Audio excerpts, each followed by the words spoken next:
Jocelyn is going through a complicated time in her life, and she meets Tedros, Abel's character, and turns her world upside down. She's feeling creatively stuck, and she starts to seek inspiration in some dark places. Part of what we're exploring in episode 2 is what happens when someone is so tough on themselves to the point where it becomes self-sabotage. We pulled up different film noirs from Out of the Past with Jane Greer to Sharon Stone in Basic Instinct. These iconic female characters who have this poise to them and unearth truths and the darkness in their life. Do you trust me? This is a world that I have not been a part of, and obviously I wanted to make sure that the character felt real. There was dance classes and singing lessons and piano lessons even at one point. How could I play a pop star without thinking about the amazing, incredible pop stars that have come before Jocelyn? Jocelyn is a symbol. Jocelyn is the person that determines for a generation what sounds good, what looks good. When we first meet Jocelyn, she is definitely more inspired by a late 90s, early 2000s pop star. Think Britney Spears, think Christina Aguilera. The lip liner is very specific, and we really used a darker tone around her lip.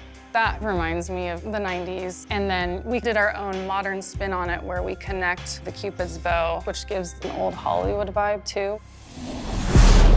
In Jocelyn's world, all of the moving parts of this machine that's around her all the time, and how many people are depending on her, and how much pressure that can be. Talia is coming into these spaces as an outsider. She wants to know more about what's going on behind closed doors, not just with Jocelyn, but with Jocelyn's team.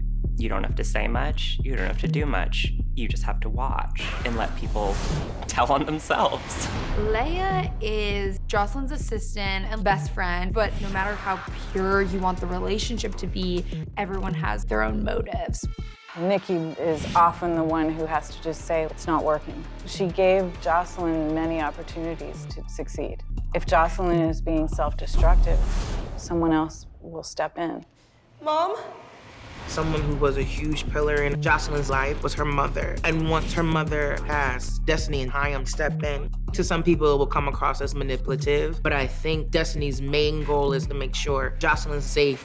Xander and Jocelyn have a very complicated relationship. He's her best friend and also her creative director. Where that tension comes from between them creatively is that a lot of the time I think she doesn't know what she wants. That's kind of the scary thing, is people just get lost. All right, people, let's make the dream happen. It felt very immersive to shoot that music video. It felt really real. It felt like we were doing a play almost. I like to approach all of my choreographic work from a perspective of trying to create something timeless. So I even look at paintings for inspiration, and Lily reminded me of Botticelli's Venus, so she even does poses like that. Lily sat for almost 4 hours while all of those extensions were glued into her head because she had to dance for days. I really leaned into the 90s era of pop. She controls the dancers, but then she also lets herself be manipulated. There's almost no awareness that the camera's going. Doesn't matter where it is, she stays true to the emotion of the character and plays that. It was heartbreaking to shoot because I have so much empathy for her. Even though at that point she is completely unable to go on, I think that it's really hard for her to finally walk off that stage.